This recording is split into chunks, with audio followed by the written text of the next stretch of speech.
Sim, é o que vamos saber, compartilhando aqui e agora as matérias sobre o tema.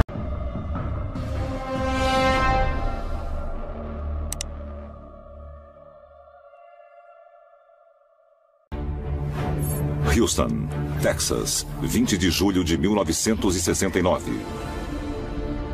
No Centro de Controle de Missão da NASA, o enorme computador IBM System 360 modelo 75, que ostenta o processamento de 16,6 milhões de instruções por segundo e memória de até 8 megabytes, foi empregado para realizar o maior feito da história humana: fazer o homem pisar na Lua. Houston, é a base Tranquility. O Eagle aterrissou. As pessoas do mundo todo se maravilharam com esta façanha tecnológica.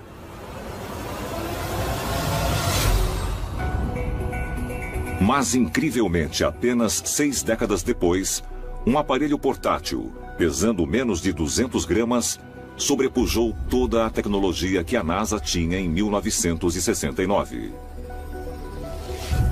Hoje, o smartphone contém uma inacreditável potência 1 milhão de vezes maior que o computador usado para levar o homem à Lua. O que tínhamos quando o homem chegou à Lua é quase nada comparada com o que um adolescente tem agora no que diz respeito a poder computacional. A capacidade de acessar informações e de se comunicar com as pessoas é uma conquista tecnológica surpreendente. Nem dá para imaginar o que vai acontecer daqui a 30 anos. O que nós achamos que é tão avançado não vai ser tão avançado assim.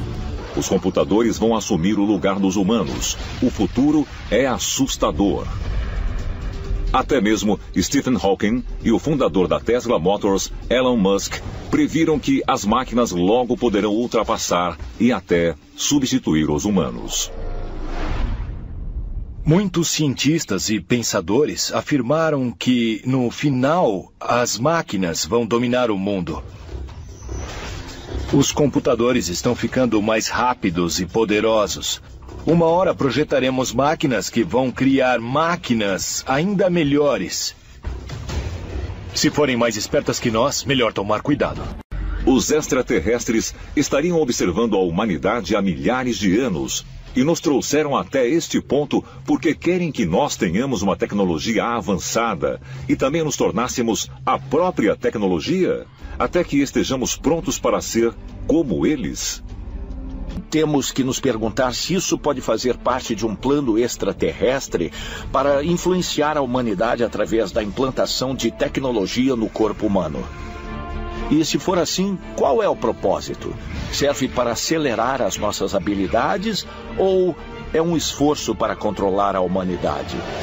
Só o tempo dará uma resposta a essas perguntas. Na verdade, queremos que essas máquinas vivam 100 anos sem assistência, sem qualquer tipo de supervisão.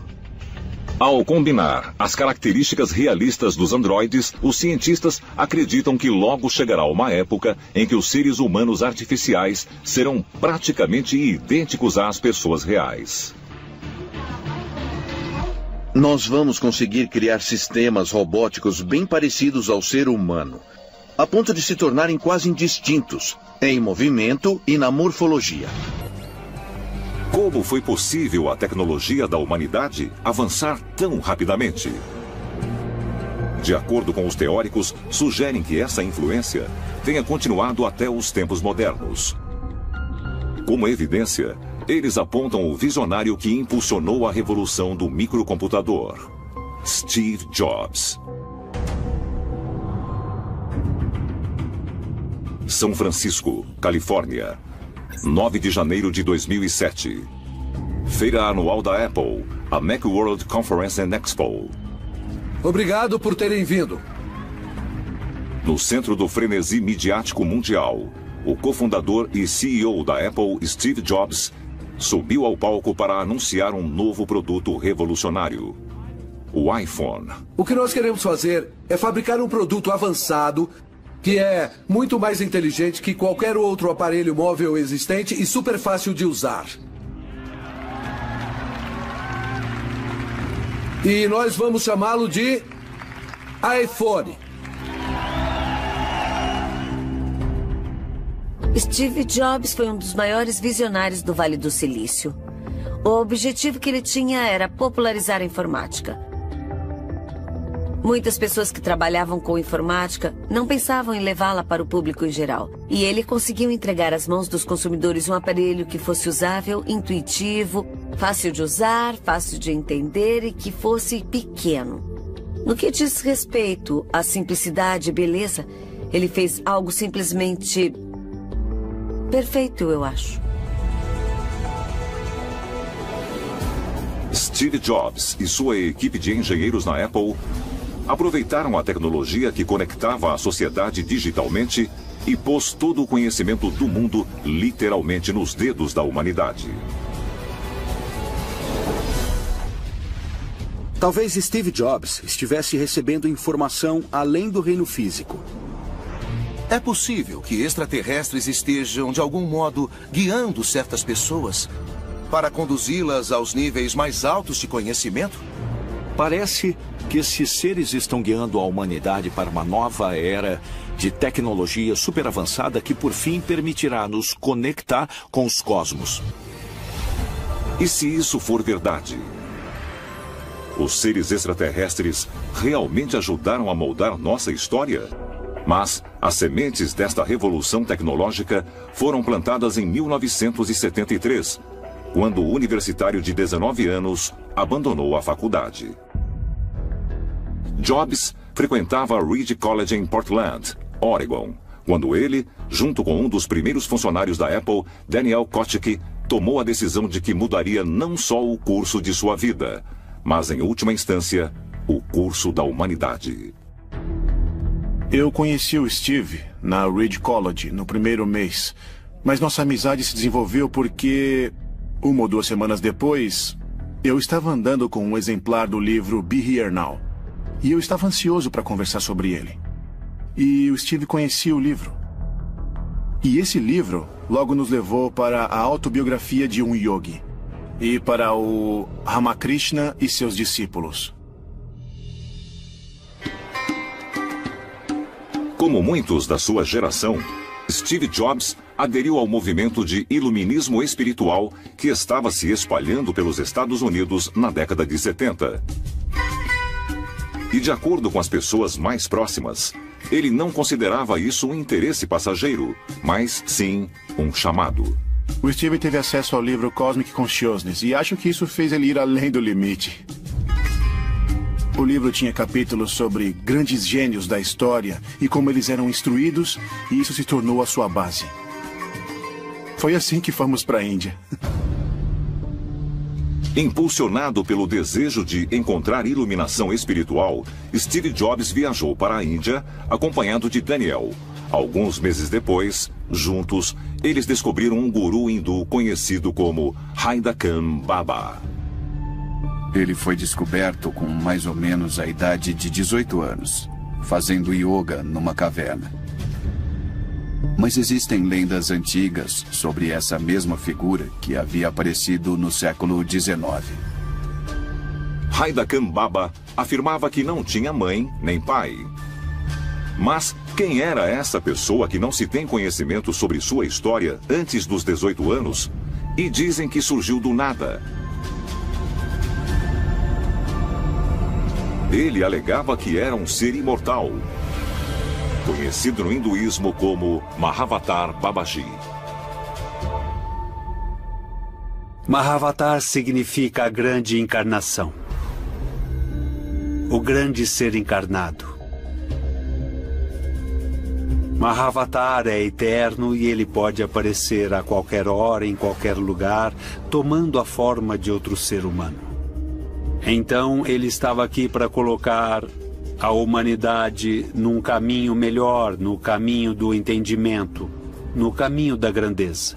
Steve Jobs realmente passou algum tempo com ele. Haidakam Baba, na verdade, fez uma iniciação com ele, dando-lhe um nome espiritual.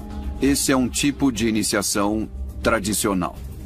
Então, ele foi formalmente iniciado por esse guru.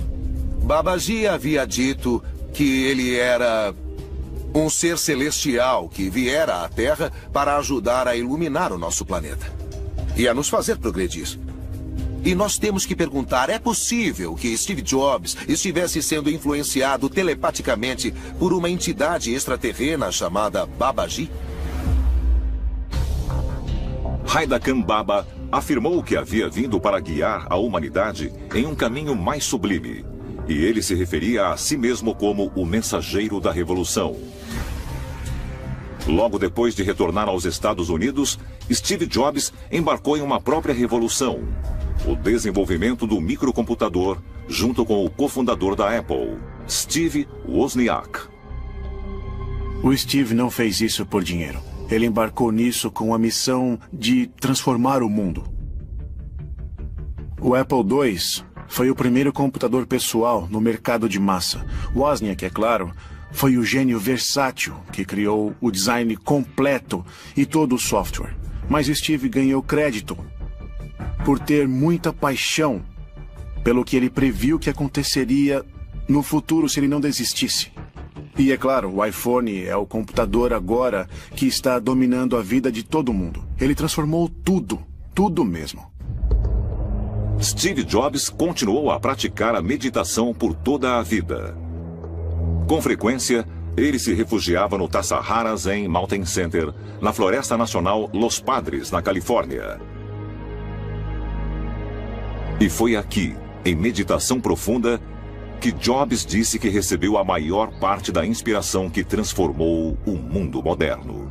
A meditação, de fato, ajuda a se conectar com uma fonte mais sublime, porque dessa forma a pessoa se torna um só com o divino. Então ela poderia, de certo modo, receber o conhecimento ou a sabedoria diretamente da divindade.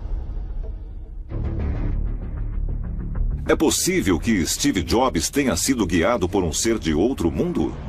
O próprio Tchaikovsky tinha esse conceito de que os seres humanos haviam nascido nas estrelas.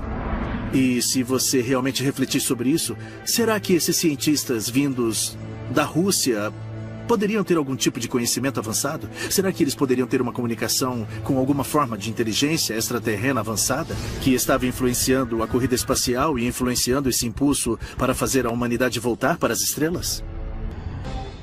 É incrível que hoje nós estejamos vivendo em uma época em que apenas 40 ou 50 anos atrás as pessoas sonhavam com o futuro.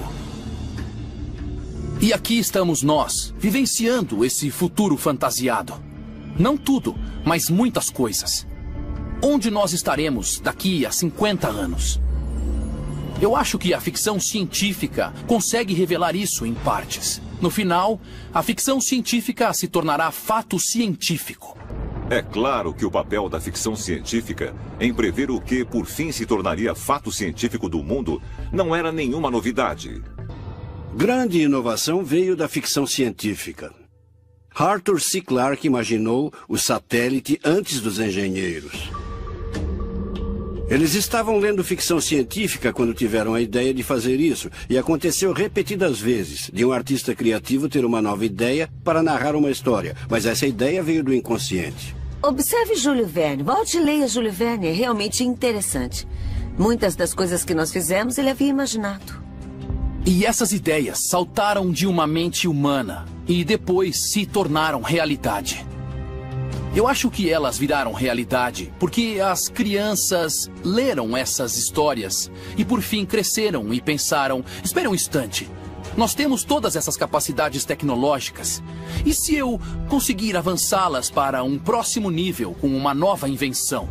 Então a ficção científica pode servir como um caminho direto para a ciência que foi inspirada pela fantasia.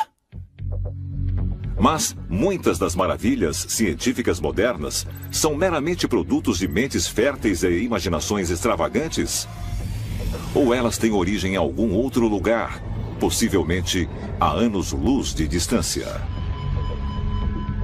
Existe uma teoria interessante. É a ideia de que certos autores cultos de ficção científica podem simplesmente não ter tido as ideias para suas histórias sozinhos, apesar deles poderem ter achado que tiveram essas ideias sozinhos. Talvez haja uma força externa, mostrando-as para eles.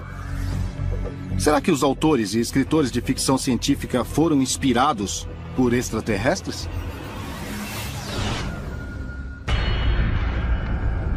Os extraterrestres podem ter dado à humanidade prévias do seu futuro através da ficção científica?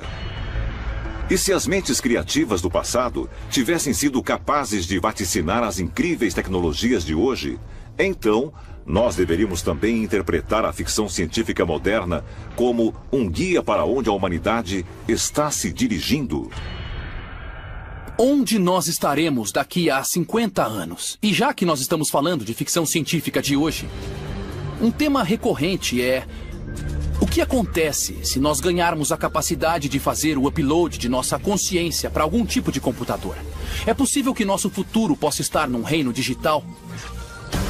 Eu não ia querer que meus pensamentos fossem levados para um computador, porque então nós realmente vamos virar pó. Este planeta vai parar de existir em 2 segundos, se soubermos o pensamento um do outro. Então existe uma linha tênue que serve como limite entre o que pode e vai garantir nosso futuro e o que pode e será a nossa indubitável aniquilação. E as contribuições de Steve Jobs para a revolução do microcomputador deixaram todo o conhecimento coletivo do mundo aos nossos dedos. Mas o trabalho desses visionários e de outros foi realmente conduzido por uma inteligência extraterrena?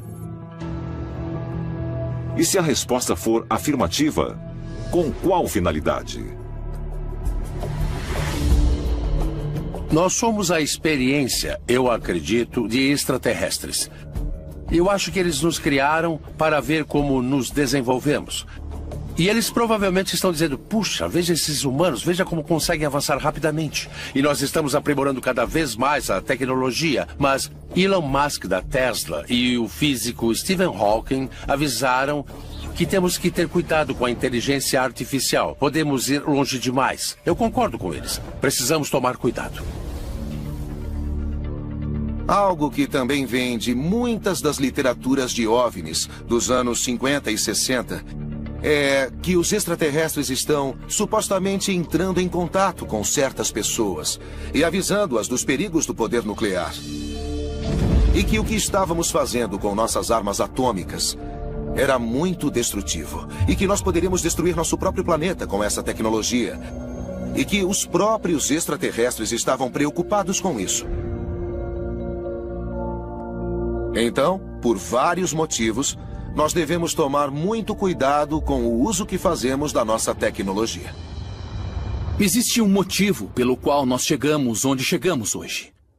Nós fizemos esses avanços na tecnologia por um e apenas um único motivo: retornar às estrelas, porque é de onde nós viemos. E agora, a pergunta é: nós vamos concretizar nosso destino ou não? É possível que os maiores visionários da humanidade tenham inconscientemente posto em prática algum tipo de plano extraterrestre? Um plano com a intenção de preparar a humanidade para o derradeiro encontro físico? E se a resposta for afirmativa, isso significa que nosso futuro foi, de algum modo, pré-determinado? Ou nós estamos simplesmente recebendo as ferramentas para moldar nosso próprio destino? Talvez a resposta possa ser encontrada nas páginas de um livro de ficção científica na palma da nossa mão, dentro de um simples celular ou da última tecnologia robótica. Ou talvez possa estar até mesmo bem diante de nós.